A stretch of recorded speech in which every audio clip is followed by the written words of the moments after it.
Cuán fácil es tergiversar la enseñanza. Tú lo haces con el corazón sencillo, sincero. Pero después que tú digas eso, otro fulano la tergiversa un poquito más.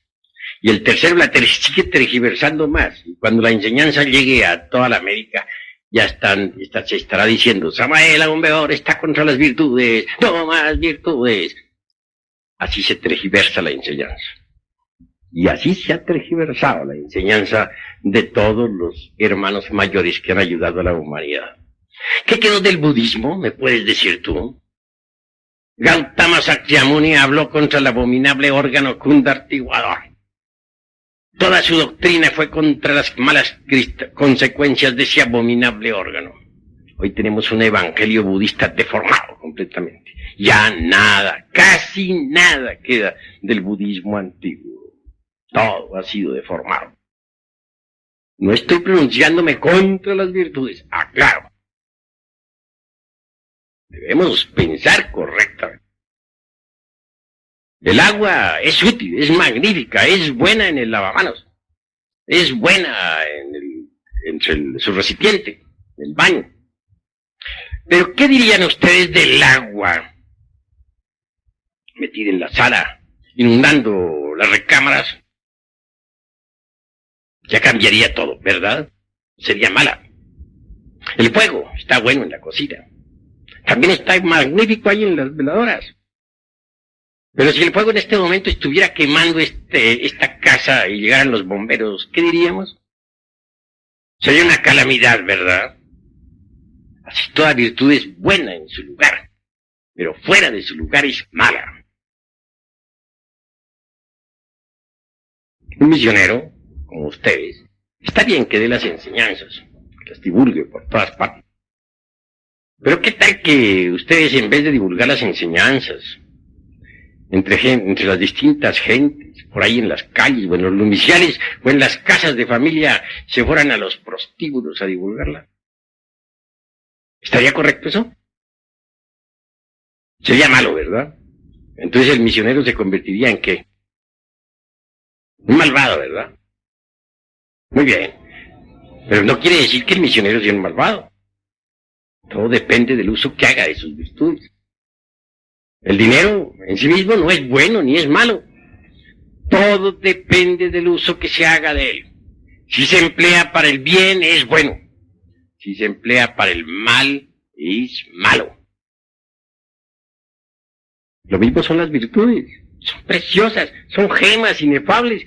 Es claro que cada defecto psicológico eliminado deje el puesto libre para la cristalización de una virtud. Pero las virtudes fuera de su lugar son malas. Con ellas se puede hacer mucho daño también. No solamente a los demás. Uno puede dañarse a sí mismo con sus propias virtudes si no las sabe manejar. Quiero que entiendan esto los hermanos con una claridad perfecta. ¿Qué dirían ustedes, por ejemplo, de la violencia? ¿Será buena la violencia o no? ¿Qué me responden? ¿Cuál sería la respuesta? Está más lógico esa respuesta que da. La violencia se aplica por sentido de defensa y de bienestar a uno. Si se aplica en una forma excesiva, entonces ya perjudica. En sustancia está correcto lo que tú estás diciendo, más hay que detallarlo. Obviamente, la violencia conduce y no es aconsejable. Pero, tengamos esto. Un hombre tiene su esposa y tiene sus hijos. Vive en su casa. Tiene hijas también, ya grandes, señoritas. De pronto un grupo de bandidos resuelve asaltar la casa para violar a su esposa y violar a sus hijas y todo. Incendiar la casa y robar. Pero allí hay un hombre, el marido. Él siente cuando los bandidos penetran en la casa, es consciente de eso. Pero en vez de empuñar un arma para la defensa de su hogar, bendice a los bandidos, porque está en el camino, está en la senda. Que Dios os bendiga, hermanos de mi alma. No cometáis ese crimen tan horrible de violar a mi mujer mientras se la están violando, de violar a mis hijas mientras se las están violando, de robar mis dineros mientras están atrapando los últimos, de incendiar mi casa mientras ya le están metiendo fuego. No hagáis eso, hermanitos, porque tendréis mucho karma por pagar. Sin embargo, yo estoy dispuesto a bendecirlos a todos ustedes. Bueno, cometen, supongamos que salga vivo de esa contienda porque los bandidos se compadezcan de él. Bueno, ¿cómo quedaría ese hombre ante las autoridades y ante la divinidad? Las autoridades creo que lo juzgarían por cómplice del delito. Hay un delito, eso está ya visto en el Código Penal. Ese hombre merece la cárcel, ¿verdad? Por cobarde y porque se ha convertido en cómplice del delito. Es obvio, que merece la cárcel. Se ha convertido en cómplice. Es un cobarde. Entonces, ¿cuál es el deber de ese hombre ahí? Está en la senda, es iniciado, quiere ser Mahatma y no sé qué más. ¿Cuál es su deber? Pues morir en el campo de batalla. Defender su familia como de lugar. Morir peleando. Pero morir. Si le tocó morir, morir. Cumpliendo con su deber de hombre. Ese es su deber. ¿O qué diríamos, por ejemplo, de un militar? Y aquí tenemos a nuestro hermano, Teniente Coronel Moisés Rodríguez Tapias. ¿Qué diríamos, por ejemplo, qué diría nuestro hermano que es militar? Que de pronto la patria está amenazada, vienen los gringos a invadirnos, a saquear, violar, incendiar, robar, y el ejército dice, no, ya no peleamos más, Dios bendiga a todos estos invasores, si queman, allá será su karma, que Dios los bendiga, nosotros no peleamos, se cruzan de brazos a dar bendiciones y a orar por los bandiditos que están atacando. ¿Qué se diría de un ejército así?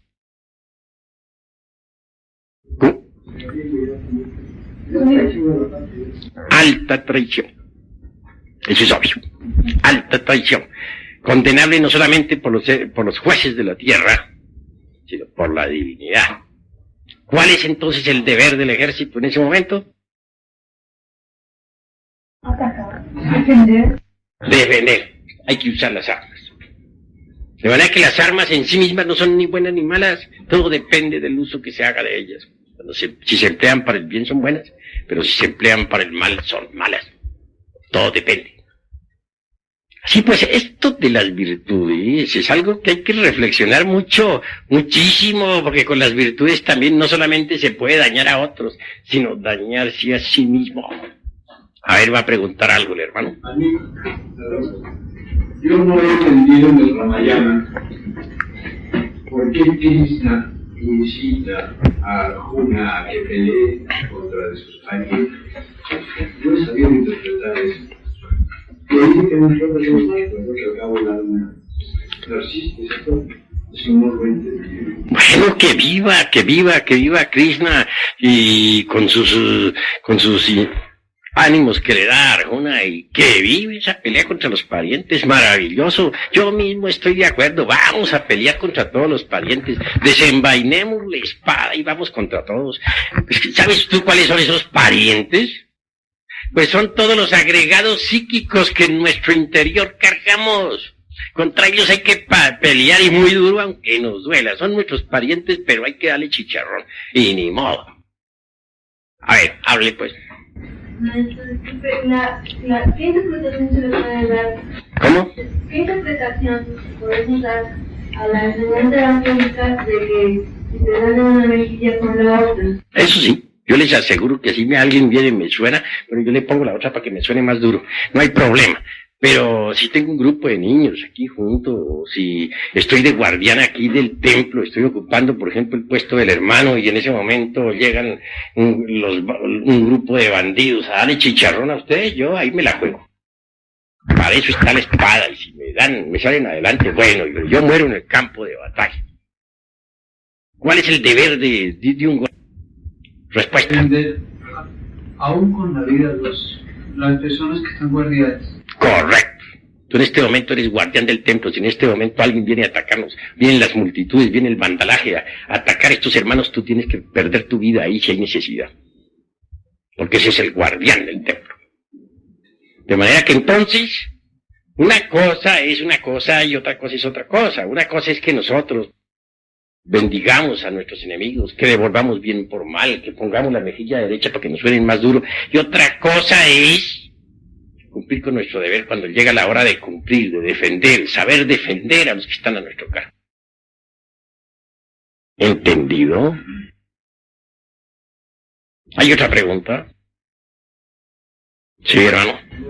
Hablando de las virtudes, se debe considerar que en muchos casos una virtud puede crear dependencia psicológica.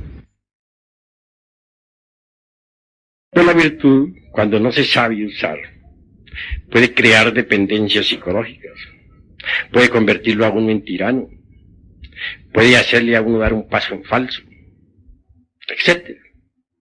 Por ejemplo, ¿cuántos jueces que tuvieron la virtud del cumplimiento de su deber en épocas de la Revolución Francesa enviaron a los inocentes al cadalso? Hubo verdugos que su deber era decapitar a muchos en la guillotina. Y cumplieron con ese deber que ellos tenían, con la virtud del deber, y los decapitaron. Hicieron caer en la cuchilla sobre sus pescuezos.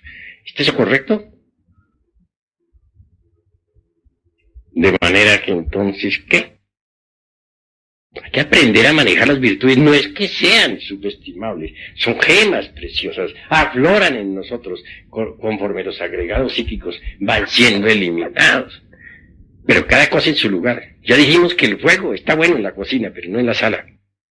Y que el agua está bien en el lavamanos, pero no está bien que invada las recámaras. Una cosa es buena, una virtud es buena en su lugar, mala fuera del lugar. Eso es todo. Hay que ser más equilibrados, más reflexivos, más maduros. Eso es obvio. Por ejemplo, la antipatía mecánica. Es absurda. Pero de nada sirve que luchemos contra la antipatía mecánica. De nada sirve, por ejemplo, que digamos, esta persona me cae gorda. Pero como estoy en la gnosis, voy a ver cómo me amo amigo de esa persona y forzarse y sonreírle artificiosamente, y resulta que esa sonrisa resulta más que sonrisa una mueca trágica. No, lo que hay es que hacerle la disección a esa antipatía mecánica, a ver por qué nos cae gorda esa persona. Esto requiere mucha autorreflexión, mucha autoobservación psicológica, mucha meditación, y al fin venimos a descubrir la causa. Una vez que hayamos descubierto esa causa, la desintegramos con ayuda de la Divina Madre Kundalini, con ayuda del fuego sagrado. Y entonces aflora en nosotros la virtud de la simpatía hacia esa persona. Una virtud, simpatía hacia esa persona que antes nos caía gorda. Hay que hacerse pues conscientes de todo, vivir una vida consciente, una vida más madura, menos mecánica. A ver, hermano. Maestro, la virtud se puede aprender. ¿Aprender? Pues hombre, jamás. Son gemas preciosas o flores del alma que nacen en nosotros cuando hemos eliminado tales o cuales defectos psicológicos. Digamos, por ejemplo, que eliminamos nosotros la ira, surge en nosotros la dulzura. Que eliminamos la lujuria, en su reemplazo sí surge la virtud de la castidad. Que eliminamos el odio, en su reemplazo surge la virtud del amor. Y conforme vayamos eliminando estos defectos psicológicos, las virtudes van surgiendo en su lugar. Por eso decimos que necesitamos cristalizar alma en nosotros. Y el alma es puro fuego universal. Es fuego. Ese fuego divino, ese fuego inefable debe ir cristalizando poco a poco en nosotros. Pero no podríamos hacer cristalizar el alma en nosotros si no eliminamos los defectos de tipo psicológico. A medida que vayamos eliminando cada agregado psíquico, en su reemplazo irá cristalizando ya una virtud, ya un poder, ya una ley, etcétera. Eso se llama cristalizar alma. Y al fin, cuando todos los agregados psíquicos estén eliminados, solo quedará en nosotros el alma. Hasta el mismo cuerpo se volverá alma.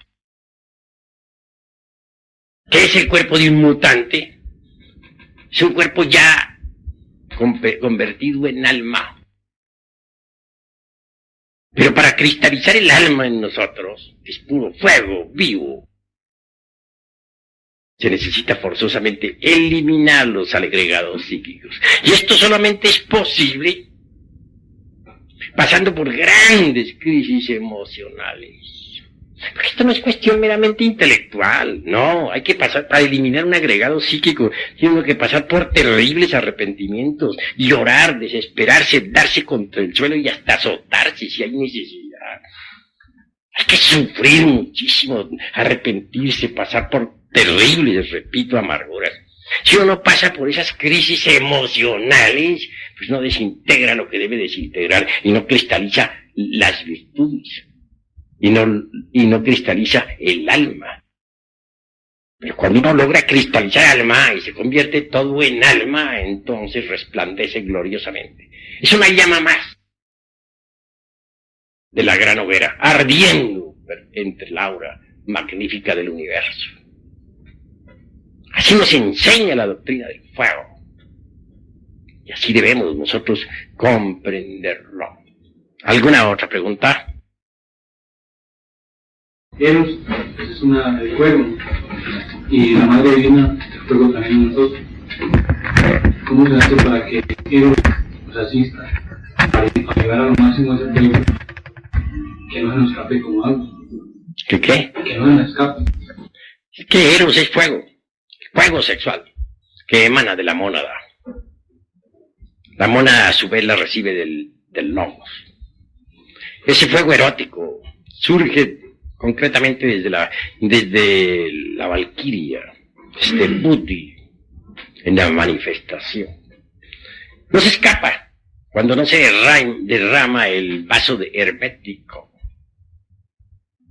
cuando el vaso que contiene el aceite permanece incólume. Pero si se derrama el vaso de Hermes, ese fuego erótico se escapa, se pierde, y entonces ¿con qué vamos a trabajar?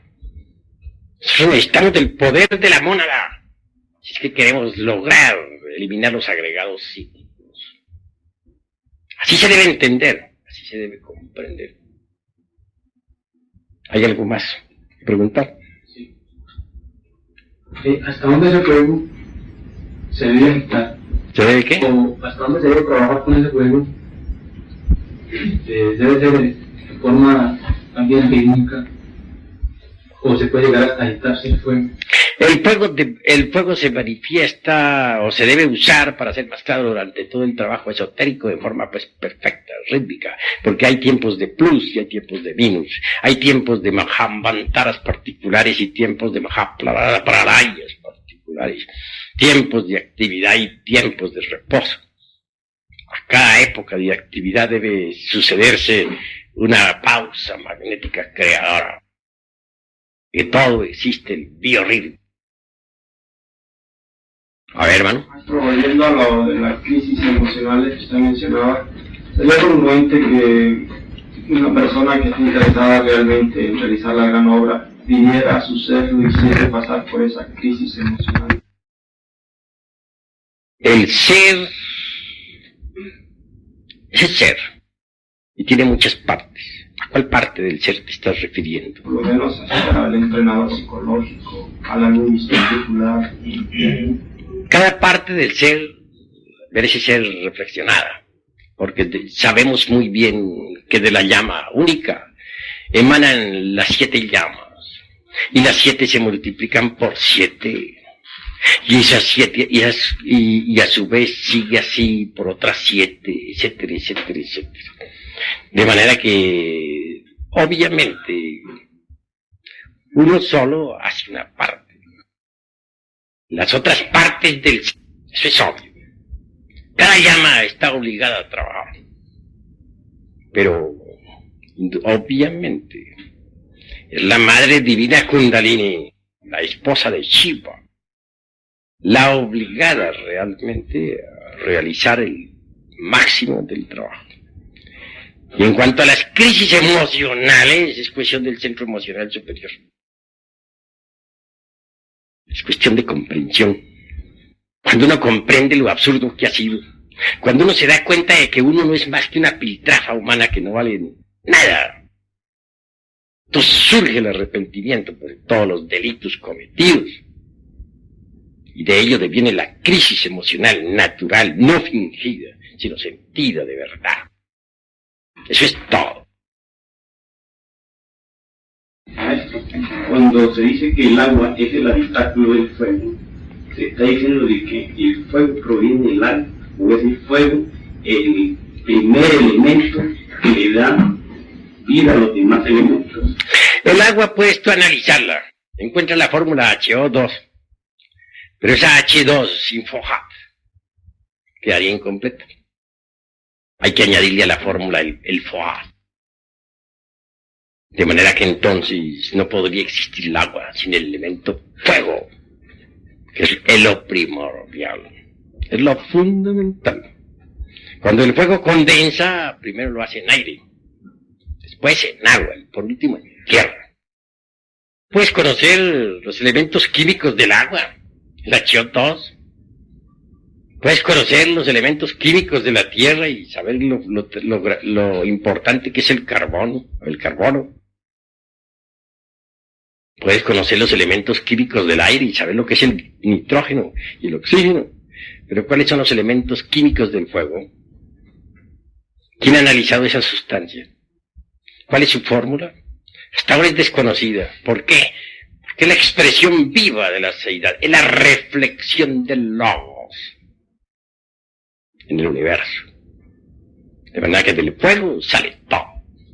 Y si no trabajamos con el fuego, desintegrando nuestros defectos psicológicos, marcharemos por el camino del error. Maestro, Lucifer, usted lo menciona Lucifer en la madre de nosotros y en el trabajo en la frase. Pues Lucifer es el fuego, es el FOHAT, es el azufre de los alquimistas medievales. Obviamente es la reflexión del Christus cósmico o del Vishnu en nosotros y dentro de nosotros. Indubitablemente él desciende hasta las profundidades de sí mismo, de nosotros mismos. En cuestiones de esoterismo crístico decimos que es el diablo cuando todavía nosotros no hemos eliminado los agregados, porque en él se refleja entonces todos nuestros defectos. Pero si nosotros desintegramos nuestros agregados psíquicos, él resplandece. Y se integrará con nosotros para transformarnos transformarnos y convertirnos en mutantes. ¿Qué es un mutante? Es un hombre integrado con Lucifer. Eso es un mutante. Lucifer nos da todos los poderes, nos da el elixir de larga vida, nos da el poder sobre los elementos del fuego, de los aires, de las aguas y de la tierra. Pero para que Lucifer resplandezca en nosotros, se integre con nosotros, necesita primero ser blanqueado. Por eso dicen los alquimistas medievales: quema tus libros y blanquea el latón. Hay que blanquear el latón. Necesitamos blanquear al diablo. Cada uno de ustedes tiene el diablo, negro como el carbón. ¡Horrible! Necesitan blanquearlo. Solamente lo pueden blanquear ustedes, cada uno de ustedes, desintegrando sus agregados psíquicos. El día que lo hagan, ustedes se integrarán con él y él con ustedes. Y les entregará a él el tesoro escondido, el vellocino de oro. Y les dará todos los poderes. Antes no es posible. ¿Comprendido? ¿Alguna otra palabra? Cuando el arrepentimiento nos surge debido a la multiplicidad de letras, al tomar una determinación que todo el mundo aparentemente puede ser mala, entonces algunos de base para comprender aquello de que hay obstáculos. Bueno, habla más claro, que no te estoy entendiendo. Barájamela más despacio, más claro, más despacio y más fuertemente. Cuando el arrepentimiento no surge más, cualquier determinación que nosotros tenemos debido a la multiplicidad del ego digamos, para castigarnos como lo hacía San Antonio y San Francisco, es que aparentemente podría ser una maldad, nos puede ayudar en el camino de la programación para eliminar determinados agregados cíclicos. Bueno, en esto no hay dogmas. Esto lo que hay son inventarios, sumas y restas, multiplicaciones y divisiones. Hay que saber qué es lo que nos sobra y qué es lo que nos falta, sin dogmas. En primer lugar, lo que se necesita es saber si no surge el arrepentimiento en nosotros. Si verdad no surge es porque somos perversos. Porque cuando surge en nosotros es porque todavía no hay perversidad. Pero si no surge somos demasiado malvados, demasiado perversos. Obviamente, mis queridos amigos, ¿qué hay en el arrepentimiento? Algunos lo traducen en una forma y otros en otra forma. Hay quienes dicen que es cambiar la forma de pensar y citan términos griegos y etcétera, etcétera, etcétera, y otras tantas hierbas. Perdónenseme la franqueza, pero no estoy de acuerdo con esas concepciones. Cuando uno en realidad de verdad se enfrenta a su propia mónada divinal, que emana del sagrado sol absoluto, y mira hacia abajo lo que tiene en el fondo y se da cuenta de todas sus barbaridades, hay arrepentimiento. Trabaja con arrepentimiento, pasa por las emociones, y pasa por las crisis emocionales. Pero cuando uno se ha alejado tanto del sagrado sol absoluto, que ya las emanaciones, las ondulaciones cósmicas del sagrado sol absoluto no le llegan, porque está demasiado desviado, alejado, caído en la magia negra, es un caso perdido. En ese caso es un malvado. Y ese malvado tendrá que castigarse mucho a sí mismo. Necesitará pasar por horribles penitencias. Obviamente. Necesitará ser muy sincero consigo mismo. Demasiado sincero. A fin de que pueda en verdad desintegrar los agregados psíquicos inhumanos que en su interior carga. Pero antes de todo, si no le ha llegado el arrepentimiento es porque es un malvado. Perverso. Ha llegado a la perversidad. Porque una cosa es la maldad y otra la perversidad. El perverso ya no tiene remordimiento ni arrepentimiento. Es un caso perdido. Ya no lo tocan las ondulaciones cósmicas del sagrado sol absoluto. Por eso no siente ni remordimiento ni arrepentimiento. Se vuelve cínico. Y se convierte en habitante del reino mineral sumergido. Ingresa en el mundo de 96 leyes. Eso es todo. Pero, ¿cómo hacer en ese caso para lograr que el que no tiene arrepentimiento se arrepienta? Repito, necesitará apelar a mucha fuerza de reflexión para analizar sus defectos psicológicos. Y hasta hacer ciertas penitencias rigurosas y disciplinarse, etc. Bueno, he dicho. ¿Alguna otra palabra? ¿Alguna otra pregunta? Esa es la pregunta de Lucifer. Quería saber si vos tenés esta inquietud. Teniendo en cuenta que, según nos dice usted, en promedio tenemos un 3% de conciencia libre, en promedio. Eso podría decirse que hay una parte de nuestro Lucifer que no está en él. Entonces, si vemos, pongamos como al Fausto, ¿cómo llama a su Lucifer, a su digno ¿no? No hay una fórmula exacta para uno trabajar con él o para uno invocarlo y que siga. Bueno, eso detrás de esa pregunta hay un resorte de curiosidad. En el fondo. En el fondo hay un resorte de curiosidad. ¿Te gustaría trabajar con él sencillamente porque se ha oído hablar tanto sobre él? Habla Goethe, habla el doctor Fausto, encantador y mago. Se citen tantos textos que bien vale la pena intentar alguna amistad con él. Pero pregunto a los aquí presentes, ¿hay alguno que ya esté tan preparado como para trabajar con el señor Lucifer? Seamos sinceros, ¿cuál de ustedes está preparado? Ninguno, ¿verdad? Primero démonos el lujo de morir y luego vendrá lo demás.